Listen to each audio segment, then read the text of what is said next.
નમસ્કાર, આપ જોઈ રહ્યા છો સ્પાર્ક ટુડે ન્યૂઝ। બોડેલીમાં પૈગંબર સાહેબ વિરુદ્ધ ટિપ્પણી કરનાર શખ્સ સામે કાર્યવાહીની માંગ સાથે મુસ્લિમ સમાજે શાંતિપૂર્ણ રેલી યોજી। બોડેલીમાં મુસ્લિમ સમાજ દ્વારા પૈગંબર હુઝુર સાહેબની શાનમાં અપમાનજનક ટિપ્પણી કરનાર દિલ્હીના શખ્સ પપ્પુ વિરુદ્ધ કડક કાર્યવાહી કરવાની માંગ સાથે શાંતિપૂર્ણ રેલી યોજવામાં આવી।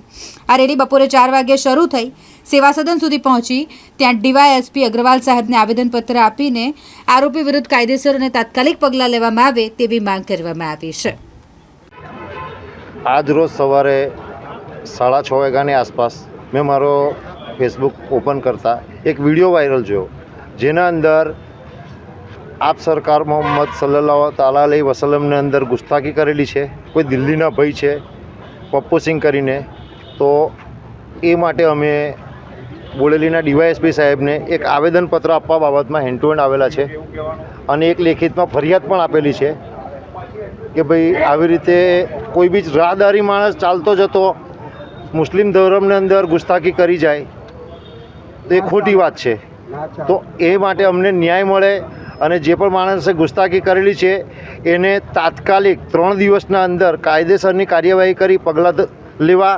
અગર 3 દિવસના અંદર કાયદેસર એફઆઈઆર લીગલ નહીં ફાટે તો શુક્રવારના રોજ જુમ્માના દિવસે જુમ્મા પછી અલ્લીપુરા સર્કલ પર જે રીતના હમણાં મુસ્લિમ સમાજ ભેગા થયા છે એ જ રીતના અલ્લીપુરા સર્કલ પર મુસ્લિમ સમાજ લોકો ભેગા થઈ અને જેલ આંદોલન કરશે।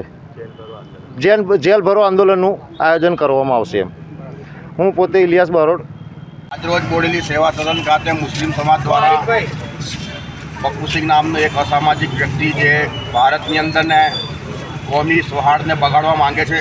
આ ભારત ઋષિ મુનિઓ સૂફી સંતોનો દેશ છે। દરેક ધર્મનો અહીંયા આગળ સન્માન થાય છે, દરેક ધર્મનો અહીંયા આગળ માનવતામાં માનવા આવે છે। એવા સમયે જ્યારે ભારત એક થઈ રહ્યું છે, કોમી એકતા વધી રહી છે, ત્યારે શાંતિ ઢોળવાનો પ્રયાસ કરનાર આ ધર્મને વિરોધમાં સખતમાં સખત કાર્યવાહી થાય એ બોડેલીના મુસ્લિમ સમાજના લોકોએ આજે અહીંયા આગળ આવેદન આપ્યું છે અને કેસ પણ દાખલ કર્યો છે અને અમે કાનૂન વ્યવસ્થાથી અમે આશા રાખીએ છીએ કે સંપૂર્ણપણે એના વિરોધમાં પગલાં લેવામાં આવશે અને ભારતની શાંતિ ઢોળવાવાળાને છોડવામાં આવશે નહીં।